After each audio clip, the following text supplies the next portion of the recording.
அந்த காட்டுல திடீர்னு மழை பெய்ய ஆரம்பிச்சது. சோனா குருவி தன்னுடைய வீட்டுல கிச்சடி தயார் பண்ணிக்கிட்டு இருந்தது. அந்த சமயத்துல புறா ஒரு கூடை எடுத்துக்கிட்டு சோனா குருவி வீட்டுக்கு வந்தது. அம்மா, புறா அங்கிள் கூப்பிடுற சத்தம் கேக்குது, சீக்கிரமா கதவை திறங்க. உடனே சோனா குருவி வாசல் கதவை திறந்துக்கிட்டு வெளியில போச்சு. அண்ணா, ஏன் வெளியில நிக்கிறீங்க, உள்ள வாங்க. இல்ல சோனா, நான் சீக்கிரமா வீட்டுக்கு போகணும். இந்த வாழைப்பழங்களை உன்கிட்ட கொடுத்துட்டு போகலாம்னு தான் வந்தேன். அண்ணா, என்னை ஞாபகம் வச்சு இந்த வாழைப்பழங்களை எடுத்துட்டு வந்ததுக்கு நன்றி. கொஞ்ச நேரம் இருவேன், இதோ வந்தத. இப்படி சொன்ன சோனா குருவி அந்த வாழைப்பழங்களை எடுத்துக்கிட்டு வீட்டுக்குள்ள போச்சு.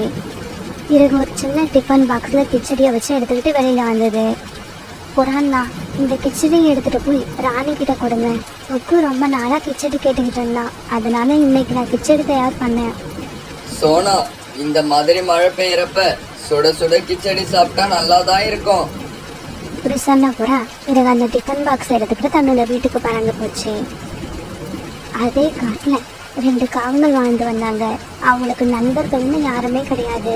ஏன்னா இவங்க கிட்ட இருந்த திருட்டு குணமும் சண்டை போடுற குணமும் இவங்க கிட்ட யாரும் பழக விடாம தடுத்து வச்சிருந்தது.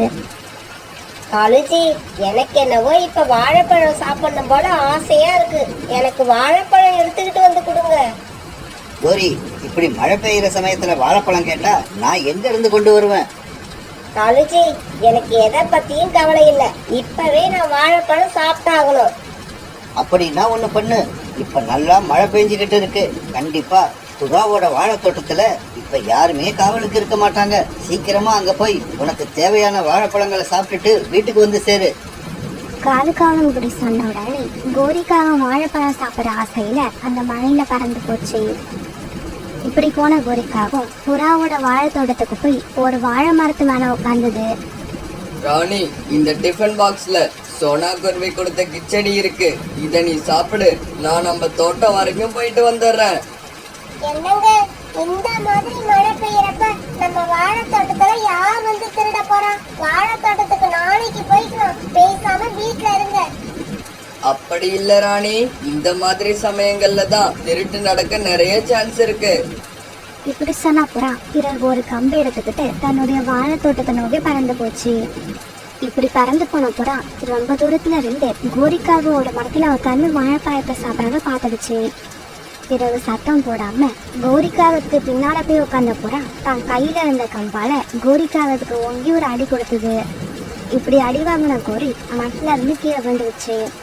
ஐயோ அம்மா, நான் உயிரோட இருக்கனா செத்து போயிட்டனா?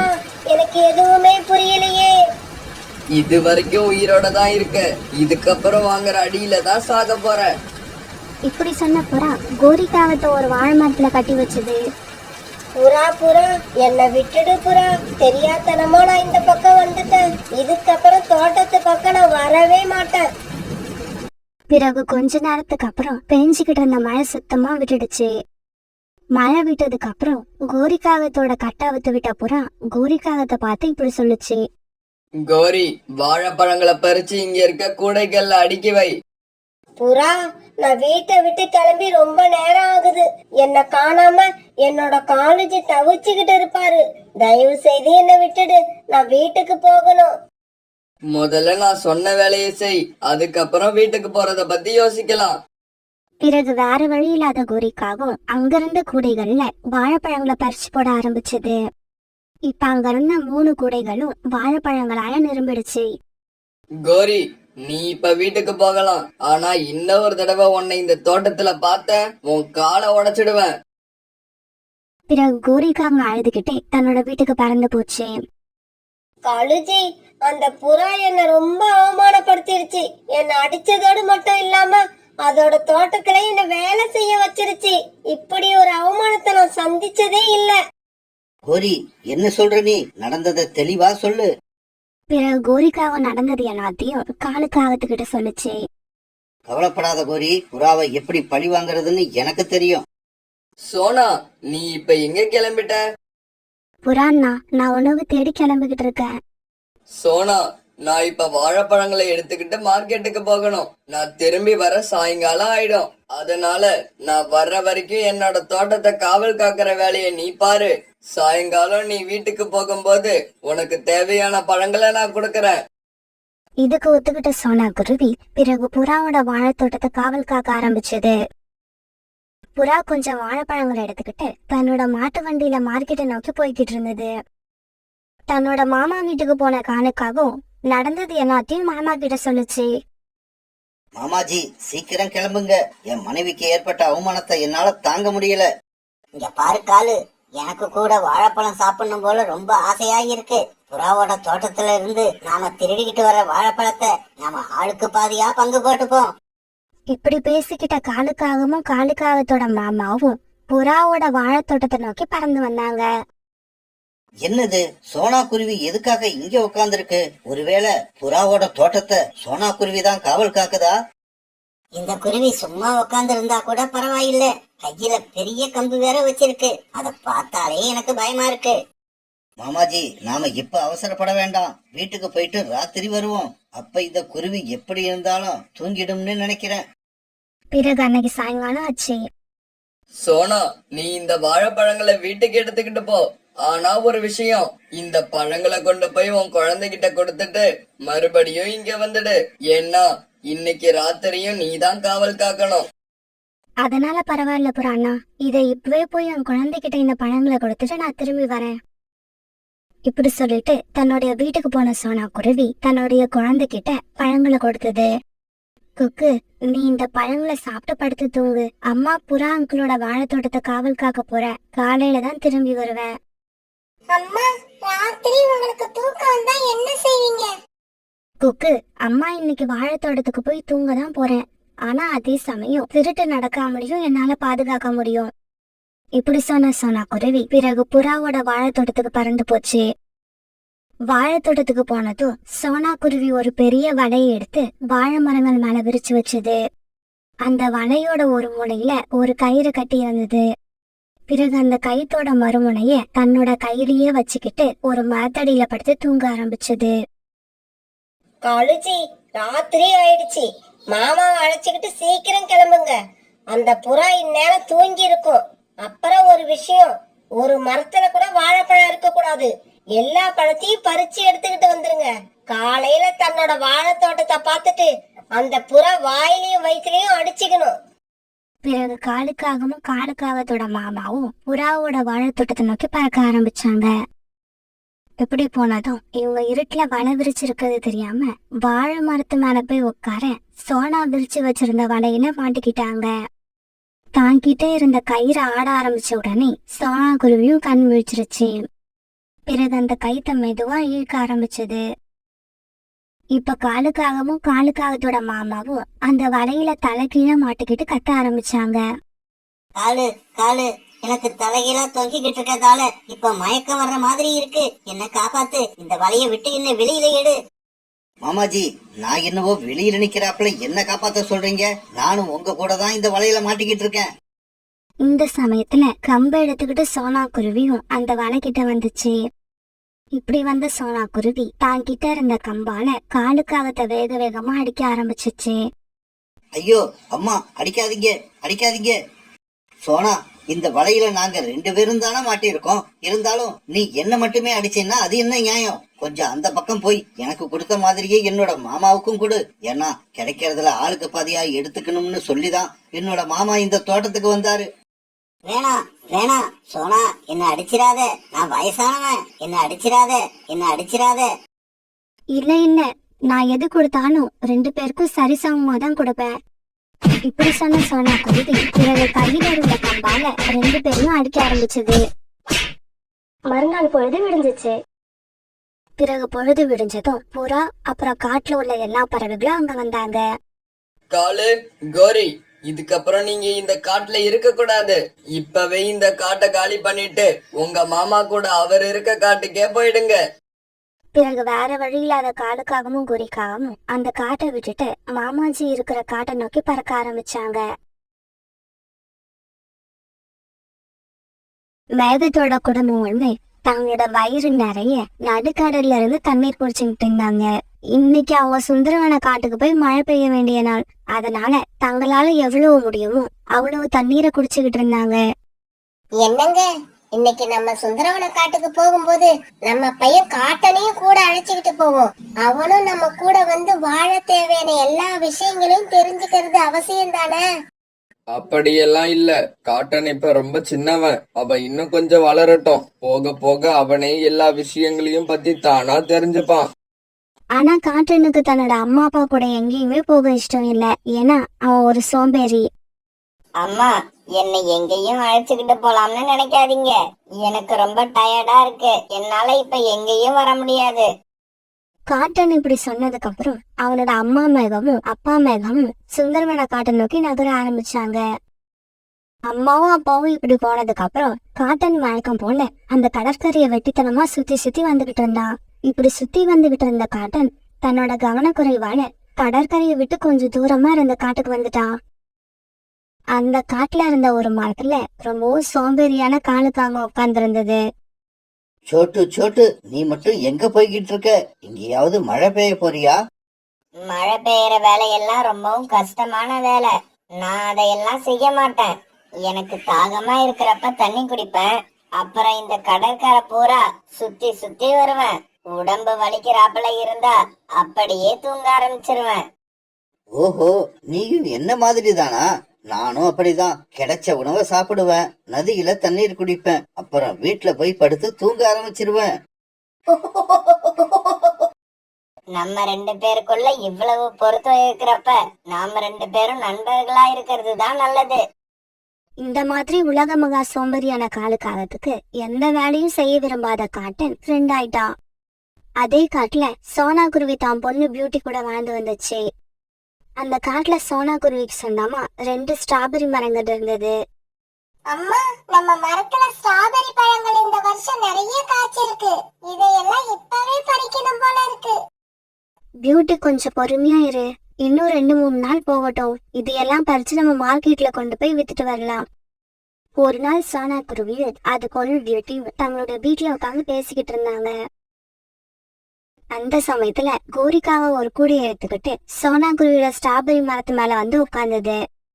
நல்ல வேலை, நாம நினைச்ச மாதிரியே சோனா குருவி இங்க இல்ல. சோனா குருவி வர்றதுக்குள்ள இந்த ஸ்ட்ராபெரி பழங்களை பறிச்சு எடுத்துக்கிட்டு வீட்டுக்கு போகணும். இப்படி நினைச்ச கோரிக்காகவும் பிறகு அவசர அவசரமா ஸ்ட்ராபெரி பழங்களை பறிச்சு தன்னோட கூடையில போட ஆரம்பிச்சது. தன்னோட வீட்டுல உட்கார்ந்திருந்த சோனா குருவி தூரத்துல இருந்த தங்களுடைய ஸ்ட்ராபெரி மரங்களோட கிளைகள் ஆடிக்கிட்டு இருக்கத பாத்துருச்சு. பியூட்டி, நம்ம ஸ்ட்ராபெரி மரத்துல யாரோ உட்கார்ந்து இருக்க மாதிரி தெரியுது. நான் போய் அது யாருன்னு பாத்துட்டு வந்துடுறேன். இப்படி சொன்ன சோனா குருவி உடனே வேக வேகமா பறந்து தன்னுடைய ஸ்ட்ராபெரி மரத்துக்கு போச்சு. கோரி அக்கா, உங்களுக்கு வெக்கமா இல்ல? இந்த மாதிரி திருட்டுத்தனமா வந்து மரத்துல இருந்து பழங்களை பறிக்காதீங்கன்னு உங்களுக்கு எத்தனை தடவை சொல்றது? முதல்ல இடத்த காலி பண்ணுங்க. சோனா, கோவப்படாத. எனக்கு ரொம்ப பசியா இருந்தது, அதனாலதான் 2 பழங்களை சாப்பிடலான்னு வந்தேன். நிறைய பழங்களை பறிச்சு வச்சுக்கிட்டு இந்த மாதிரி பொய் பேசுறது ரொம்ப கேவலமா இருக்கு. இன்னும் ஒரு தடவை நான் உங்களை இந்த பக்கம் பார்த்தேன், அதுக்கப்புறம் வாயால பேச மாட்டேன். கையில கிடைக்கிறத எடுத்து அடிக்க ஆரம்பிச்சிடுவேன். இது மட்டும் இல்ல, உங்களோட இந்த திருட்டு புத்திய பத்தி காட்டுல உள்ள எல்லா பறவைங்க கிட்டயும் சொல்லிடுவேன். சோனா, தயவு செய்து சத்தம் போடாத. நான் இதுக்கப்புறம் இந்த பக்கம் வரவே மாட்டேன். இப்படி சொன்ன கோரிக்காகவும் பிறகு அந்த கூடையை எடுத்துக்கிட்டு அங்க இருந்து கிளம்ப பார்த்தது. கோரி அக்கா, அப்படியே நீங்க அந்த கூடையை இங்கேயே வச்சுட்டு வேணும்னா சாப்பிடறதுக்கு 4 பழங்களை மட்டும் எடுத்துக்கிட்டு இடத்த காலி பண்ணுங்க. பிறகு தான் எடுத்துட்டு வந்த கூடையை அங்கேயே வச்சுட்டு கோரிக்காக தன்னோட வீட்டுக்கு பறந்து போச்சு. கோரி, உன் முகத்தை பார்த்தா ரொம்ப கோபமா இருக்காப்புல தெரியுது. ஏதாவது திருட்டுத்தனம் பண்ணி யார்கிட்டயாவது மாட்டிக்கிட்டியா? காலுஜி, அந்த நோஞ்சா சோனா குருவி இருக்குல்ல, அது இன்னைக்கு என்ன பார்த்து பெரிய பெரிய வார்த்தையெல்லாம் பேசிடுச்சு. பசியா இருக்குன்னு அதோட மரத்துல இருந்து 2 பழங்களை பறிச்சு சாப்பிட போனேன். அதுக்கு போய் என்ன திருட்டு பட்டம் கட்டி அனுப்பிடுச்சு.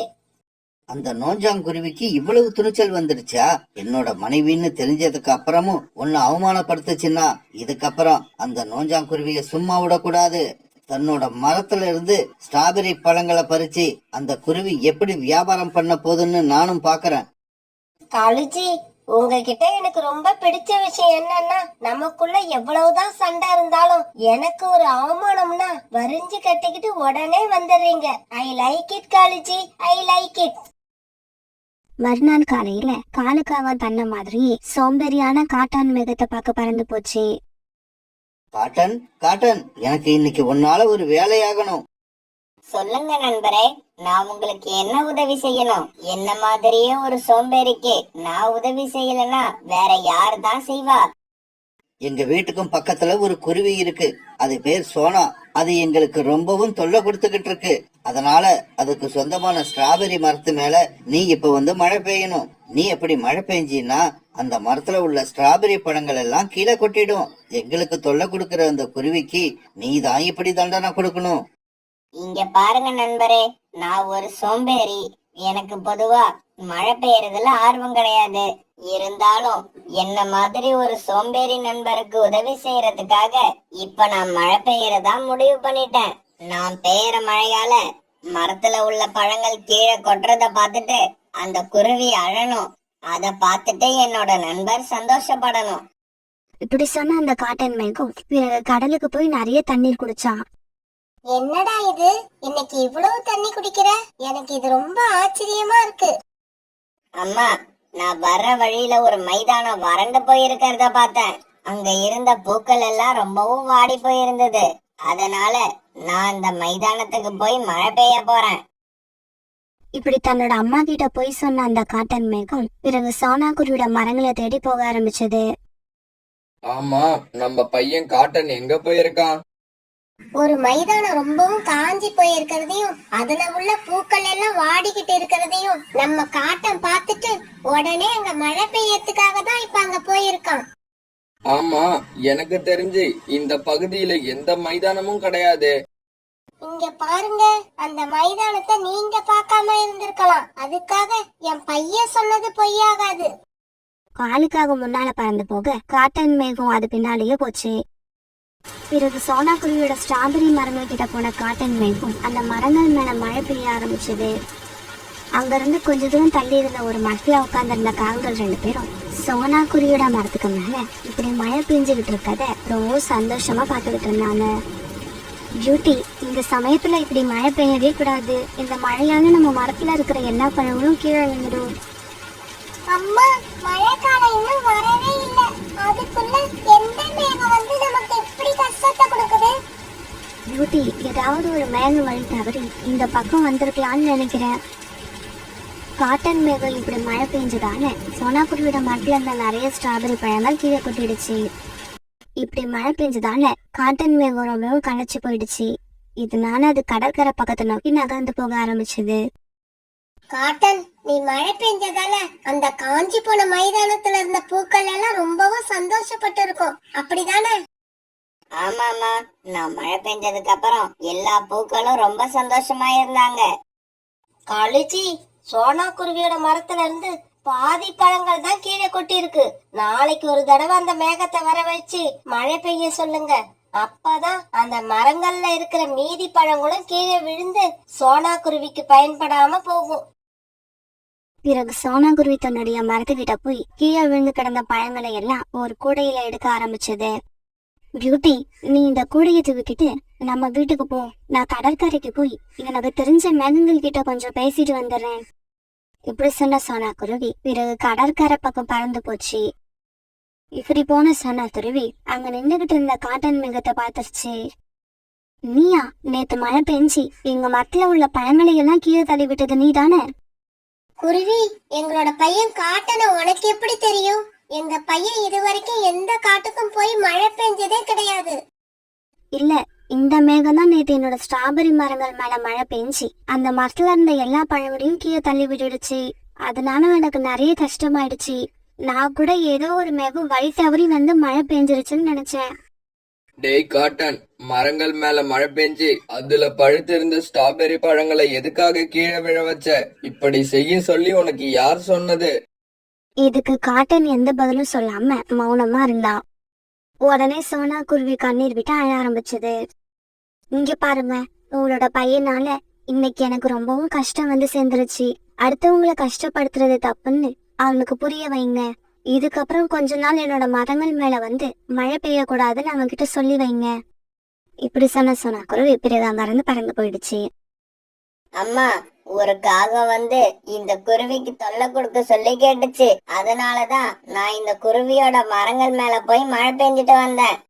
சரி, இன்னையில இருந்து நீ எங்க கூட வா. நாம பெய்யுற மழையால யாருக்கும் கஷ்டம் இருக்க கூடாது.